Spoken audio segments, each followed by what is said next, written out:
اللہ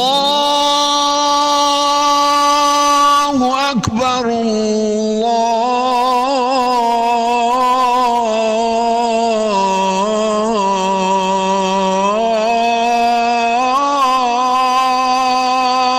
اکبر۔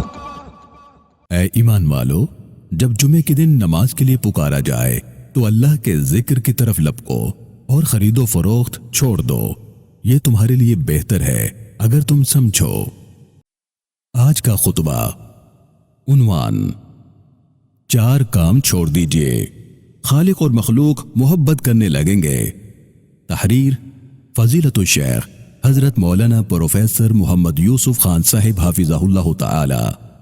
الحمدللہ، ہر طرح کی حمد و ثنا اللہ ہی کے لیے ہے، مہربان اور نعمتیں دینے والا ہے، بلندی اور کرم نوازی فرمانے والا ہے۔ میں اس پاک ہستی کی حمد و ثنا بیان کرتا ہوں کہ اسی نے ہمیں جلیل القدر نوازشات اور عظیم مہربانیوں سے مالا مال فرمایا ہے۔ بعد ازاں وعن عبداللہ بن عمرو ان النبی صلی اللہ علیہ وسلم قال: آیت المنافق 4 من کن فیہ کان منافقا خالصا ومن كانت فيه خصلة منهن كانت فيه خصلة من النفاق حتى يدعها: إذا اؤتمن خان، وإذا حدث كذب، وإذا عاهد غدر، وإذا خاصم فجر۔ رواہ البخاری و مسلم۔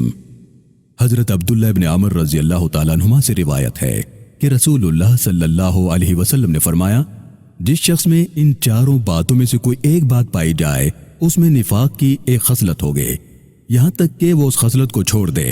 اور وہ 4 باتیں یہ ہیں: جب امانت رکھی جائے تو اس میں خیانت کرے، بات کرے تو جھوٹ بولے، عہد کرے تو اسے توڑ دے، اور جھگڑا کرے تو بد زبانی کرے۔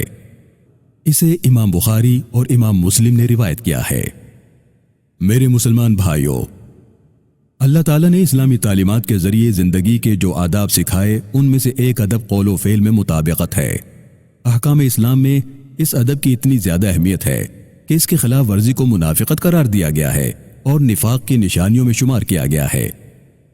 منافقت یا منافق یا نفاق عربی زبان کے الفاظ ہیں اور یہ اصل میں نفاقہ سے بنے ہیں، اور اس کا مطلب ہے 2 منہ والی سرنگ۔ اسی لیے منافقت دوغلے پن کو کہتے ہیں، یعنی اندر کچھ ہو اور ظاہر میں کچھ، ظاہر و باطن ایک جیسے نہ ہو تو اسے منافقت کہتے ہیں۔ اور جس انسان کے اندر یہ انداز پایا جائے اسے 2 رخا یا 2 چہروں والا کہا جاتا ہے۔ اسلامی تعلیمات کے مطابق منافقت 2 طرح کی ہوتی ہے، ایک اعتقادی اور دوسری عملی۔ اعتقادی منافقت تو یہ ہے کہ کوئی انسان دل سے اسلام کی سچائی اور اس کے حق ہونے کو نہ مانتا ہو، صرف زبان سے کہتا ہے کہ میں مسلمان ہوں۔ ایسے لوگوں کا تذکرہ سورۃ البقرہ کے 2 رکوع میں کیا گیا ہے۔ ان کے قول و فعل میں تضاد تھا، جب ایمان والوں سے ملتے تو کہتے ہم ایمان لائے، اور جب کفار کے پاس جاتے تو کہتے ہم ان کا مذاق اڑا رہے تھے، ورنہ ہم تو تمہارے ساتھ ہیں۔ ایسے منافق حقیقت میں کافر ہی ہوتے ہیں، بلکہ ان کا جرم کافر سے بڑھ جاتا ہے۔ دوسرے قسم کے عملی منافق ہیں جو دل سے اسلام کی سچائی اور اسلام کے حق ہونے کو تسلیم کرتے ہیں، لیکن اپنی انسانی کمزوریوں کی وجہ سے احکام اسلام پر عمل کرنے میں کوتاہی کرتے ہیں۔ ایسے منافق کی اصلاح تربیت کے ذریعے کی جا سکتی ہے۔ اب یہ کام قابل توجہ ہے کہ نفاق اور منافقت کو کیسے پہچانا جائے۔ جیسے کسی بیماری کی کچھ علامات نشانیاں ہوتی ہیں، ان نشانیوں کو دیکھ کر معالج بیماری تشخیص کرتا ہے اور پھر اس کا علاج شروع کر دیتا ہے۔ اسی طرح رسول اکرم صلی اللہ علیہ وآلہ وسلم نے منافق کی 4 نشانیاں بتلائی ہیں اور فرمایا کہ اگر کسی شخص کے اندر ان میں سے کوئی ایک نشانی بھی پائی جائے تو اس کے اندر نفاق کی ایک علامت پائی گئی۔ پہلی علامت یہ بیان فرمائی، وَإِذَا حَدَّثَ كَذَبَ، یعنی جب بھی بات کرے تو جھوٹ بولے۔ دوسری نشانی یہ بتائی گئی، اِذَا وَعَدَ أَخْلَفَ، یعنی وعدہ کرے تو خلاف ورزی کرے۔ اور ایک روایت میں یہ الفاظ آئے ہیں، وَإِذَا عَاهَدَ غَدَرَ، یعنی جب معاہدہ کرے تو غداری کرے۔ نفاق کی تیسری نشانی یہ بتائی گئی، اِذَا اؤْتُمِنَ خَانَ، یعنی جب اس کے پاس امانت رکھی جائے تو اس میں خیانت کرے۔ اور چوتھی نشانی یہ بتلائی گئی، وَإِذَا خَاصَمَ فَجَرَ، یعنی جب جھگڑے تو بس زبانی پر اتر آئے۔ میرے پیارے مسلمان بھائیوں، آپ صلی اللہ علیہ وسلم کی ارشاد فرمائی گئی، ان نشانیوں میں غور کیا جائے تو معلوم ہوتا ہے ان سب کی بنیاد قول و فعل میں تضاد ہے۔ دیکھیے، ایک شخص ایک بات کرتا ہے خبر کے طور پر، حالانکہ ایسا نہیں ہوا، تو اس شخص کا قول جھوٹ ہوگا اور یہ نفاق کی نشانی ہے۔ پھر کوئی شخص وعدہ کرے یا باہمی معاہدہ کرے اور کہے میں یہ کروں گا یا میں اس بات کی پابندی کروں گا، پھر وہ بات پوری نہ کرے یا معاہدے سے پھر جائے، یہ بھی قول و فعل کا تضاد ہوا۔ یا کسی شخص کے پاس امانت رکھی جائے، گویا کہ وہ یہ کہتا ہے کہ اس کی حفاظت کروں گا، پھر وہ امانت میں خیانت کرنے لگے تو اب اس کی بات اور عمل میں تضاد آ گیا، اور یہ بھی نفاق کی نشانی ہو گئی۔ چنانچہ اللہ تعالیٰ نے قرآن مجید میں سورہ صف کی 2 اور 3 آیت مبارکہ میں ارشاد فرمایا، یعنی اے ایمان والو، ایسی بات کیوں کہتے ہو جو کرتے نہیں؟ اللہ کے نزدیک یہ بات انتہائی ناپسندیدہ ہے کہ ایسی بات کہو جو نہ کرو۔